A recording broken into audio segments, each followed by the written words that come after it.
আমি এখন আছি আমাদের মানিকগঞ্জের দৌলতপুর উপজেলার ধামসর মেলায়। দেখতে পাচ্ছেন যে বল ভরে আপনি বাংলাদেশে কোথাও এইভাবে মিষ্টির দোকান পাবেন না।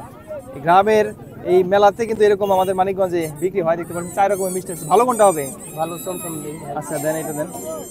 কখন বানাই নিয়ে আসছেন এটা? এটা কালকের মিষ্টি ভাই। কালকে না? হ্যাঁ, গতকালকের বানানো মিষ্টি। এই দেখতে পাচ্ছেন এই ছোট্ট এই বড় ভাই চামচ নেন। প্লেট এবং এই একটা চামিচ দিলেন।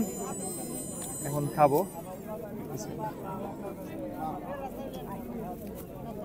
দারুণ মজা। এরকম মেলায় এসে মিষ্টি খাওয়ার মজাটা অন্যরকম।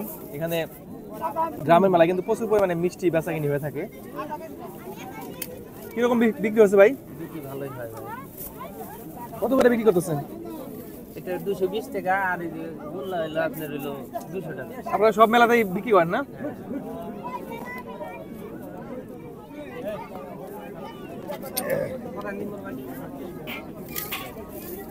দেখেন ওনারা কিন্তু প্রচুর বিক্রি হচ্ছে।